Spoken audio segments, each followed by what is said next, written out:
There is a subtle shift that happens when you become unavailable. Not rude, not distant, simply unavailable. And suddenly people treat you differently. They speak more carefully. They respect your time. They hesitate before making demands. Social psychology explains why this happens. Availability is often mistaken for kindness, but psychologically, availability creates access, and access shapes behavior. When people know you are always reachable, always responsive, always willing, they adjust accordingly. Most people do not consciously think, I will take advantage of this person. Instead, they think this person is always there. And over time, always there becomes expected. Social psychology shows that humans adapt quickly to patterns. If you answer immediately, people expect immediate answers. If you always help, people expect help. If you always explain, people expect explanations. Availability becomes the baseline. When you remove availability even slightly, the system recalibrates. People notice the absence before they notice the boundary. This is why becoming unavailable changes behavior. You did not become cold, you changed the pattern. You may notice that some people react with confusion. They ask, "Are you okay? Did I do something?" They are not asking about your well-being.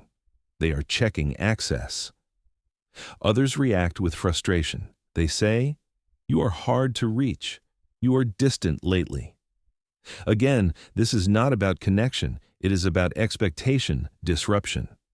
Social psychology explains that people treat availability as a resource. When a resource is abundant, it is consumed casually. When it becomes limited, it is valued. This is why being unavailable increases respect. Scarcity forces intention. People think before they ask. They prioritize what matters. They stop wasting energy. You may notice that people who once overstepped now hesitate. They ask politely. They wait. They accept no. Not because you became intimidating, but because the cost of access increased. This is an uncomfortable realization.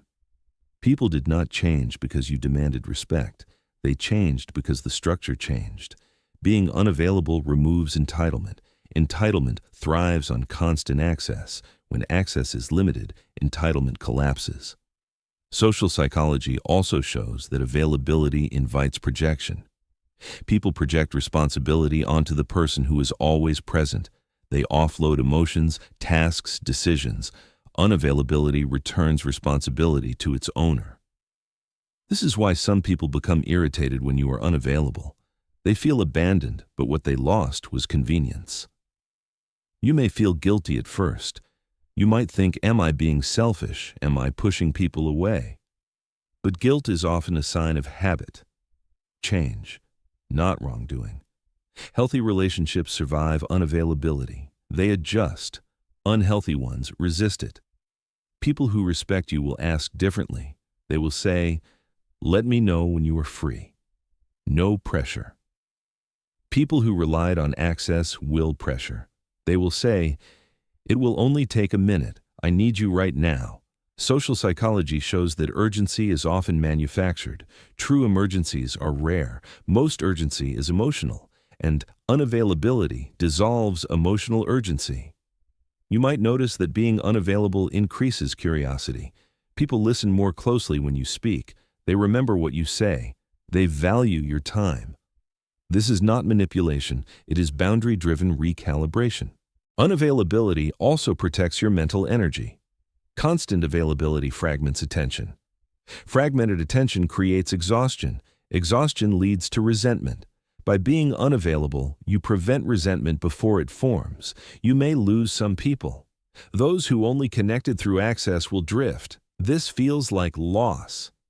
But it is actually clarification. Social psychology shows that clarity reduces anxiety long-term. Short-term discomfort, long-term stability. Here is an important distinction. Unavailability is not disappearance. It is selectivity. You choose when, how, and with whom you engage. People who matter will understand this intuitively. They will not punish you for having a life. They will not interpret space as rejection. People who depended on your availability will struggle. They may test boundaries. They may guilt you. They may accuse you of changing. But change is the point. Being unavailable teaches others how to treat you. Not through words, but through structure. Words can be argued, structure cannot. You may notice that once unavailability becomes consistent, pressure stops, people adapt, or they leave. Both outcomes create peace. Social psychology explains that autonomy invites respect, not because it is demanded, but because it is demonstrated. Here is the reframe. You are not withholding yourself. You are reclaiming yourself. Being unavailable does not reduce your value. It reveals it. Final thought. The way people treat you changes when access is no longer guaranteed, and the people who adjust are the ones worth keeping.